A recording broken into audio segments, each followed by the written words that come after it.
This is Kolkata TV's podcast news. আপনারা শুনছেন পডকা। অবহেলা জেদ চাপিয়ে দেয়, শুরু হয় লড়াই। আইপিএলে নিলামে পরিত্যক্ত ছিলেন সেই ক্রিকেটারের হাতেই শাহরুখ খানের দলের নেতৃত্বের ব্যাটন। গতবারের আইপিএল চ্যাম্পিয়ন টিমকে টানা দ্বিতীয়বারের খেতাব পাইয়ে দেওয়ার দায়িত্ব অজিঙ্কে রাহানে। মহারাষ্ট্রের এই ক্রিকেটারকে নিলামে প্রথমে কোনো দল নিতেই চায়নি। আইপিএলের গত মরশুমে চেন্নাই সুপার কিংসের হয়ে ১৩ ইনিংসে ২৪২ রান করেছিলেন। শাহরুখের জহুরির চোখ তাঁকে নিয়ে অন্য কিছু ভেবে রেখেছিলেন হয়তো। পরে বেস্ট প্রাইস ১.৫ কোটিতে তাঁকে ঘরে তুলে নেয় কেকেআর। তারপর থেকেই আক্রমণাত্মক খেলা শুরু করেন রাহানে। এ যেন শাহরুখের জীবনের গল্পের মতোই বলা যেতেই পারে। নাইট শিবিরের থিম সং করবো লড়বো জিতবো রে তাঁকে সফল হতে উজ্জীবিত করেছে। কোনো দল খেলায় নিতে না চাওয়ায় বোধহয় জেদ চেপে গিয়েছিল রাহানের। নাইট শিবিরে নাম লেখানোর পর থেকে ঘরোয়া লিগে তাঁর খেলায় উল্লেখযোগ্য উত্থান।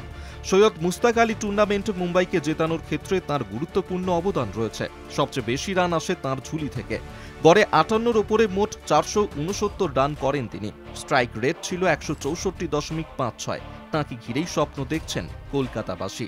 এই প্রথম নয়, ২০২২ সালে মুম্বাইয়ে এই ক্রিকেটার কেকেআরে খেলেছিলেন। তবে সেইবার তিনি সেভাবে সফল হতে পারেননি। ৭ ম্যাচে ১৩৩ রান করেছিলেন। তারপরে তিনি চেন্নাই সুপার কিংসে যান। রাইজিং পুনে জায়ান্টস ও রাজস্থান রয়্যালসের অধিনায়কত্ব সামলেছেন। বর্তমানে তিনি মুম্বাইয়েরও রঞ্জি টিমের ক্যাপ্টেন। ২২শে মার্চ এবারের আইপিএলে ইডেন গার্ডেন্সে কলকাতা নাইট রাইডার্সের প্রথম খেলা আরসিবির বিরুদ্ধে।